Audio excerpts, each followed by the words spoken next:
Pemirsa, puluhan kios pedagang yang tidak memiliki izin di Jalan Merdeka, Kota Bogor dibongkar aparat Satpol PP Kota Bogor pada Kamis siang. Pembongkaran tersebut sempat diwarnai aksi protes lantaran adanya penolakan dari para pedagang yang menolak kiosnya untuk dibongkar oleh petugas.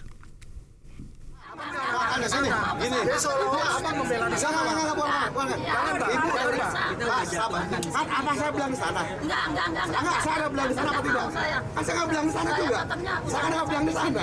Ada nggak saya bilang di sana? Ada nggak saya bilang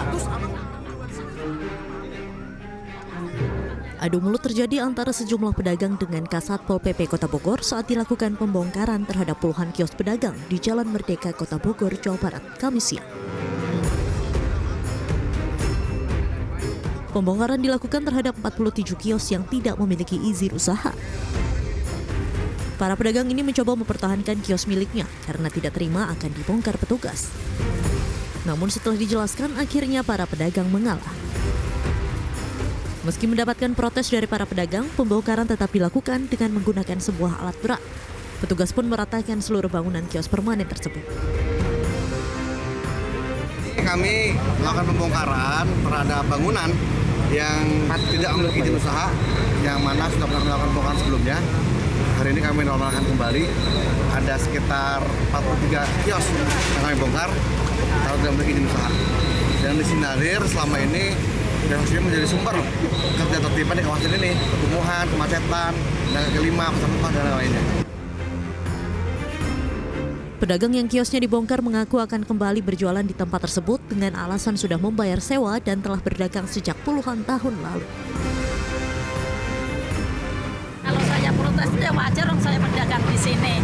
Wajar kalau saya protes, saya kepengen usaha. Saya usaha di sini dari tahun 2099 lah. Tahun 99 di sini. Ya maksud saya jangan dibongkar aja. Terus katanya Bapak tadi nggak ada izinnya. Oke lah, kalau nggak ada izinnya boleh dibongkar, tapi kita bisa dagang lagi aja. Kan di sini juga tempat pribadi ya. Jadi kan nggak melanggar, maksudnya gitu. Kalau dibongkar ya ntar saya jualan lagi di situ. Kan saya nggak melanggar. Ya tetap jualan di situ. Saya kan udah ngontrak tempat pribadi. Otomatis kalau dibongkar, biarin dibongkar, saya tetap jualan di situ. Selain tidak memiliki izin, puluhan kios yang dibongkar ini juga kerap menjadi sarang premanisme dan juga terlihat kumuh hingga menimbulkan kemacetan. Dari Bogor, Jawa Barat, Andi Firmansyah, iNews melaporkan.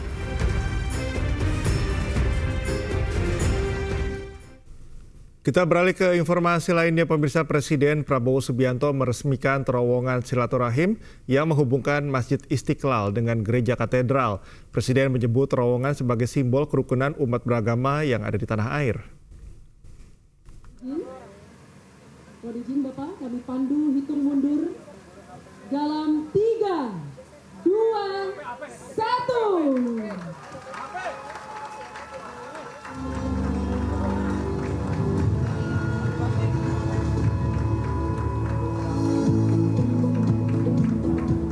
Selanjutnya, penandatanganan prasasti.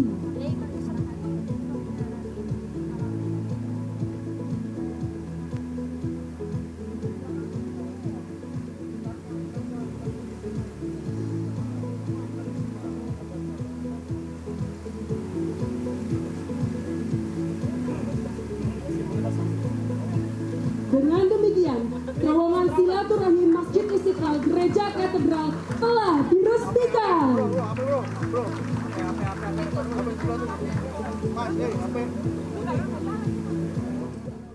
Sejarah Masjid Istiqlal yang dirancang dan dibangun oleh seorang arsitek Nasrani menguatkan simbol toleransi dan kerukunan umat beragama Indonesia. Hal tersebut diungkapkan Prabowo saat meresmikan terowongan silaturahim Istiqlal Katedral. Tidak hanya Masjid Istiqlal berdiri di samping gereja katedral, tapi yang merancang Masjid Istiqlal, arsiteknya ditunjuk oleh presiden kita pertama justru bukan orang Muslim. Arsiteknya adalah orang Nasrani. Ini adalah kehebatan bangsa Indonesia.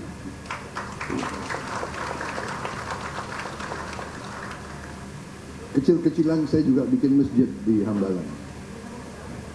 Dan ya saya coba-coba ikut Bung Karno lah, yang merancang, mendesain dan membangun gereja saya di situ seorang Katolik. Jadi ini tradisi kita bahwa kita berbeda agama, kita berbeda adat istiadat, tapi kita satu dalam keluarga besar bangsa Indonesia. Saudara-saudara, selamat, terima kasih. Mari kita teruskan jaga kerukunan, jaga kemesraan di antara kita. Tidak ada yang lebih penting daripada kerukunan, perdamaian. Hanya dengan perdamaian kita bisa meraih. Dan untuk mengetahui lebih jauh bagaimana kondisi terowongan silaturahmi dan apa saja yang ada di dalamnya, berikut pemirsa laporan dari rekan Esra Ambarita bersama juru kamera Fakih Satrio dari terowongan silaturahim Istiqlal. Pemirsa, Presiden Prabowo Subianto baru saja meresmikan terowongan silaturahim ataupun silaturahmi, yang mana terowongan ini menjadi penghubung atau jembatan antara gereja katedral dengan Masjid Istiqlal. Kedalamannya yakni 7 meter. Adapun makna kedalaman ini adalah menggambarkan kedalaman hati antara pemeluk agama. Kita akan lihat bersama seperti apa isi terowongannya, karena ini tepatnya berada di basement 2 di belakang saya. Kita lihat bersama. Menarik sekali bahwa kita lihat konsep maupun interior di ruangan ini maupun di terowongan ini terlihat modern namun tetap menggambarkan kesederhanaan. Satu hal yang menarik juga bahwa di sini ada gambar tangan bersalaman. Ini ada definisinya ataupun filosofinya, menggambarkan kerendahan hati di mana adanya sebuah pertemuan. Kemudian tepat di tengah dari terowongan ini ada sebuah garis melingkar. Ada garis melingkar di sini berwarna putih, dan di atas garis melingkar ini ada pencahayaan ataupun bisa dikatakan semacam pencerahan bahwa ada harapan ketika adanya sebuah pertemuan di dalam ini. Dan menarik lagi bahwa tempat ini dibangun dengan kedalaman 7 meter yang menandakan atau mengartikan kedalaman hati antar pemeluk beragama. Dan tentunya harapan kita bersama, terowongan ini tidak hanya menjadi semacam simbolik saja, namun kita bisa menerapkan arti nilai harmonis kerukunan antar umat beragama meskipun berbeda-beda. Ketika nanti pemirsa datang ke tempat ini, karena ini tempatnya terbuka untuk umum, kita tidak hanya melihat diorama saja, namun mendengar adanya dentuman beduk, kemudian bersahutan dengan lonceng. Ini merepresentasikan bahwa semesta itu akan, untuk bunyinya ini akan berbeda di setiap ruang yang kita injak. Dan tentunya harapan kita sekali lagi bahwa ini menjadi nilai keharmonisan dan kerukunan bagi umat beragama. Dari Jakarta, Esra Ambarita, Fakih Satrio, iNews melaporkan. Ya, pemirsa, dalam pidatonya di HUT ke-60 Partai Golkar, Presiden RI Prabowo Subianto mengusulkan adanya perubahan sistem politik di Indonesia. Prabowo mengusulkan kepala daerah mulai dari gubernur, wali kota hingga bupati dipilih oleh Dewan Perwakilan Rakyat Daerah atau DPRD. Menurut Prabowo, sistem politik demokrasi pemilihan langsung yang digunakan saat ini dinilai mengeluarkan biaya mahal. Ketua Umum Partai Golkar, salah satu partai besar, tapi menyampaikan perlu ada pemikiran memperbaiki sistem partai politik. Apalagi ada Mbak Puan, kawan-kawan dari PDIP, kawan-kawan partai-partai lain. Mari kita berpikir, mari kita tanya, apa sistem ini berapa puluh triliun habis dalam 1-2 hari. Dari negara maupun dari tokoh-tokoh politik masing-masing. Ya. Saya lihat negara-negara kita, tetangga kita efisien. Ya. Malaysia, Singapura, India. Sekali milih anggota DPRD, sekali milih, ya sudah DPRD itulah yang milih gubernur, milih bupati.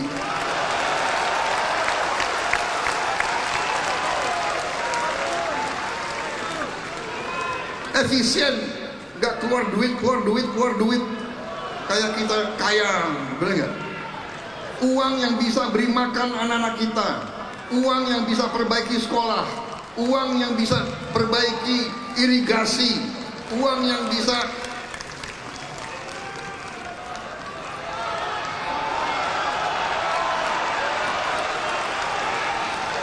ini sebetulnya begitu banyak ketua umum partai di sini, sebetulnya kita bisa putuskan malam hari ini juga, gimana?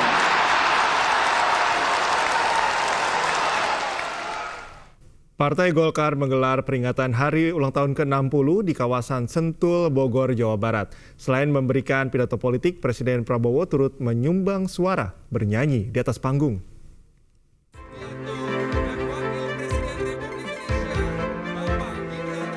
Presiden Prabowo Subianto bersama Wakil Presiden Gibran Rakabuming Raka menghadiri acara peringatan hari ulang tahun ke-60 Partai Golkar di Sentul, Bogor, Jawa Barat. Turut hadir Ketua MPR RI Ahmad Muzani dan Ketua DPR RI Puan Maharani. Namun Ketua Umum Partai Golkar Bahlil Lahadalia sempat salah menyebut jabatan Ahmad Muzani dan langsung dikoreksi Presiden Prabowo. Yang saya hormati Wakil Ketua MPR, abang saya Bang Muzani, terima kasih. Yang juga adalah Sekretaris Jenderal Partai Gerindra. Oh, mohon maaf, Ketua MPR RI. Dalam pidato politiknya, Bahlil mengkritik pelaksanaan Pilkada 2024 yang memiliki ongkos politik tinggi. Yang hampir suaranya semuanya sama. Kok pilkadanya kosnya tinggi ya? Setelah pilkada, sekarang mulai kita mengatakan saling menyalahkan antara satu dengan yang lain. Ada yang merasa bersih dan yang lain kotor. Ada yang merasa membawa institusi A, institusi B ikut intervensi. Saya ingin mengatakan kepada kita semua di sini, sebagai sesama anak bangsa, Golkar berpandangan tidak untuk kita saling menyalahkan antara satu dengan yang lain. Selain dihadiri Presiden dan Wakil Presiden, HUT ke-60 Partai Golkar juga dihadiri jajaran Kabinet Merah Putih hingga tokoh-tokoh nasional. Namun Ketua Umum PDI Perjuangan Megawati Soekarno Putri dan Ketua Umum Partai Nasdem Surya Paloh tidak hadir dalam perayaan ini. Sebelum meninggalkan acara, Presiden Prabowo sempat naik ke atas panggung dan turut bernyanyi bersama unsur pimpinan Partai Golkar.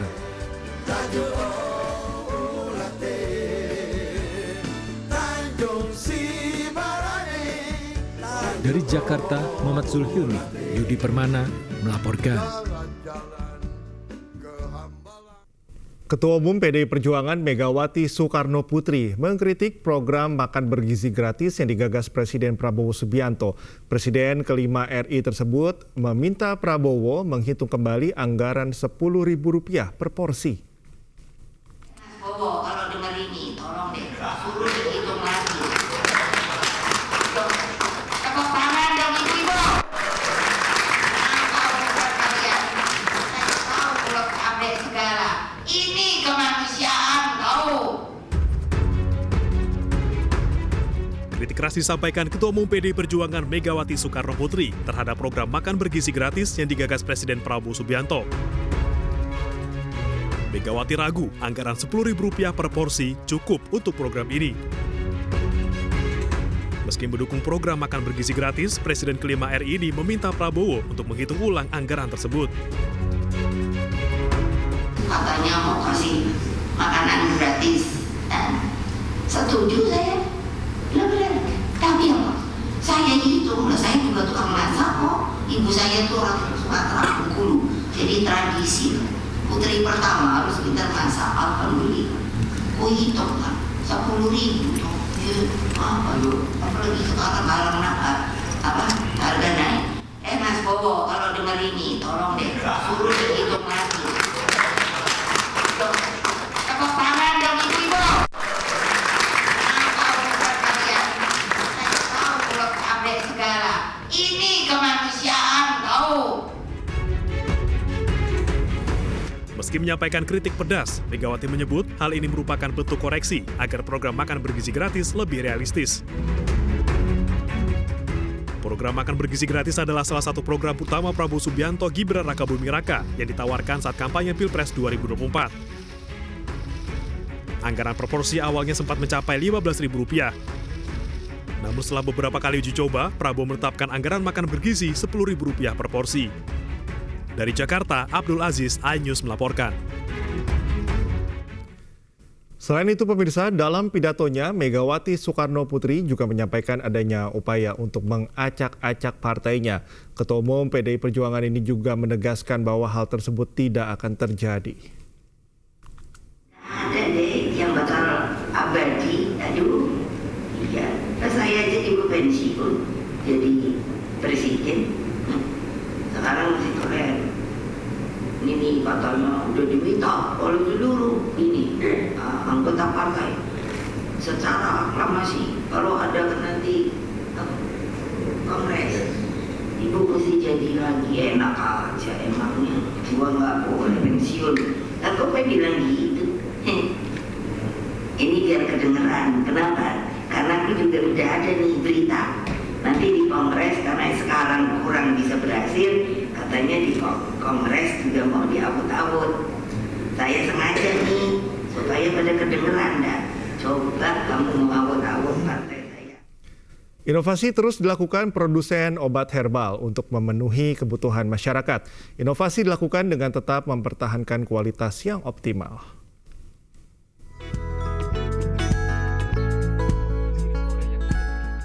Sebagai produsen obat kesehatan modern di Indonesia, PT Kalbe Pharma Tbk melalui anak usaha Kalbe Consumer Health dan brand Mixagrip meluncurkan inovasi terbarunya, Mixagrip Herbal Greges. Acara peluncuran Mixagrip Herbal Greges dihadiri oleh Dr. Rianti Maharani, Dokter Saintifikasi Jamu Ahli Herbal Medik Farhana Nariswari Putri Indonesia 2023, Tung Hadi Indra, Presiden Director Kalbe Consumer Health, Irwan Wijaya, General Manager Marketing Indonesia Kalbe Consumer Health. Masuk angin memiliki prevalensi yang sangat tinggi di Indonesia, yakni sebanyak 70% masyarakat Indonesia pernah mengalami gejala greges masuk angin. Maka dari itu, Mixagrip Herbal Greges diharapkan dapat menjawab kebutuhan konsumen, terutama generasi muda Indonesia terkait sirup herbal dengan rasa, tingkat kepedasan, dan kekentalan yang seimbang, namun tetap memberikan efikasi serta sensasi menghangatkan yang optimal. Jadi ini obat untuk greges masuk angin. Jadi kita punya rasa jahe lemon madu yang tentunya kita lihat secara konsumen itu suka nyelekit kalau misalnya minum obat greges masuk angin. Nah ini pedesnya ngajegrak, hangatnya terasa. Jadi cocok untuk masyarakat Indonesia karena kita sudah sejak lama dari 1979 sudah berdiri Mixagrip Herbal Greges dan ini jadi pilihan buat masyarakat Indonesia. Mixagrip Herbal Greges ditujukan untuk mengatasi greges masuk angin dengan kandungan jahe merah, biji adas, cabai Jawa, daun mint, daun meniran, dan daun madu. Selain itu, Mixagrip juga tersedia dalam varian Mixagrip Flu dan Mixagrip Flu dan Batuk. Mixagrip Flu efektif meredakan gejala flu seperti bersin-bersin, hidung tersumbat, demam, dan sakit kepala. Dari Jakarta, Rizky Ihwal, Novan Dwi Kusuma, iNews melaporkan. Pemirsa, ratusan karyawan MNC Group mengikuti kegiatan donor darah yang digelar MNC Peduli bersama Unit Transfusi Darah Rumah Sakit Dr. Cipto Mangunkusumo atau RSCM Jakarta. Aksi sosial bertajuk MNC Love Donation ini menjadi kegiatan rutin MNC Peduli untuk membantu masyarakat yang membutuhkan.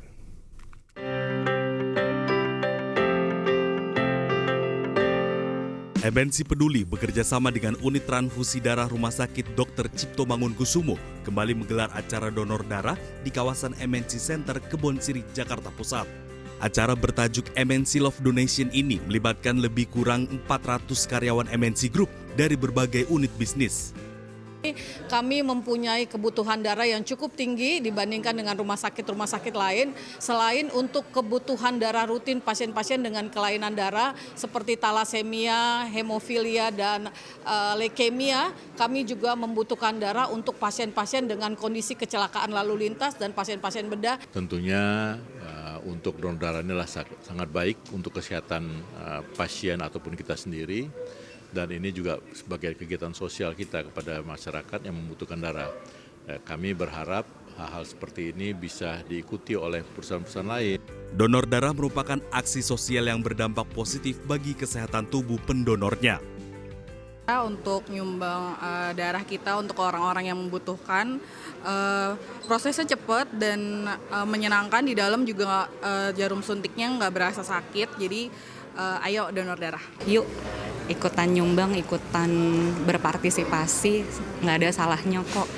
Sekalian kita ngecek juga apa kita darahnya oke, sehat atau enggaknya. MNC Love Donation terlaksana berkat kolaborasi unit usaha di bawah naungan MNC Group yang difasilitasi MNC Peduli. MNC Peduli juga melaksanakan sejumlah program sosial lainnya untuk membantu masyarakat. Dari Jakarta, Stephen Patinama, iNews melaporkan. Ratusan wanita mendatangi RS Angkatan Udara Dr. Hudiono, Kabupaten Subang, Jawa Barat untuk menjalani KB gratis. Sementara di Kabupaten Tangerang, Banten, warga berbondong-bondong untuk memeriksakan kesehatan secara gratis atau tanpa biaya.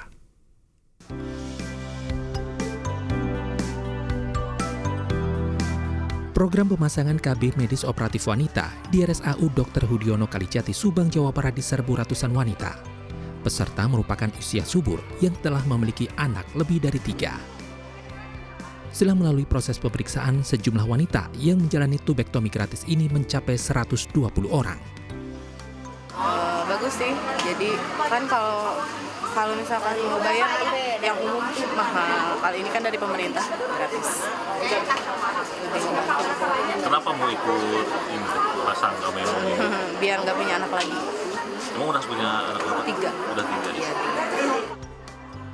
3. Dalam pemasangan KB medis operatif wanita, pihak rumah sakit menerjunkan sedikitnya 50 tenaga medis.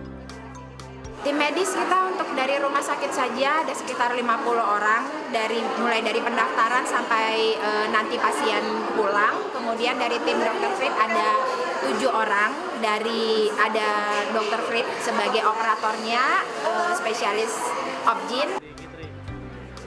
Di Kabupaten Tangerang, Banten, ribuan warga mendatangi Rumah Sakit Suci Paramita Balaraja untuk memeriksakan kesehatan secara gratis.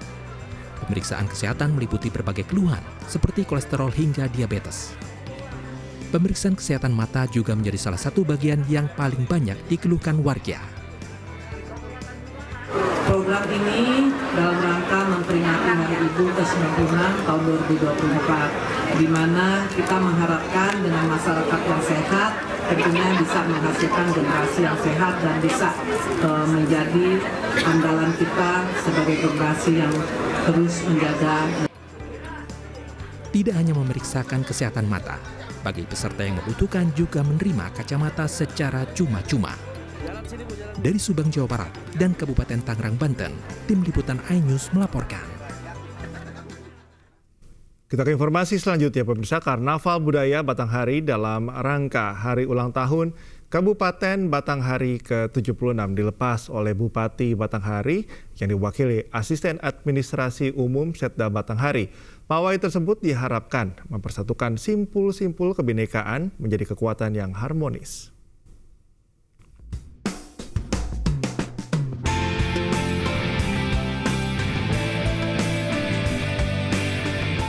Pawai budaya Batanghari ini diikuti oleh peserta perorangan dan tim dengan total peserta 14 tim dan kategori perseorangan individu sebanyak 78 peserta yang terdiri dari utusan universitas yang ada di Batanghari, paguyuban, pegiat seni, kecamatan, dan sekolah tingkat taman kanak-kanak SMP dan SLTA sederajat. Dengan pawai ini diharapkan mampu menyatukan kebinekaan menjadi kekuatan yang harmonis, serta memberikan rasa damai, tentram, dan nyaman bagi seluruh lapisan masyarakat dari berbagai paguyuban, komunitas, dan pegiat seni budaya di Kabupaten Batanghari.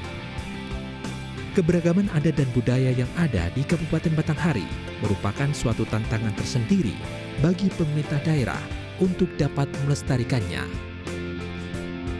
Karnaval Budaya Batanghari dalam rangka Hari Ulang Tahun Kabupaten Batanghari ke-76 ini dihadiri Kepala Organisasi Perangkat Daerah, para camat dan lurah, Rektor Universitas Islam Batanghari, Rektor Universitas Geraha Karya, koordinator tim, peserta dari paguyuban, pegiat seni, kecamatan dan sekolah.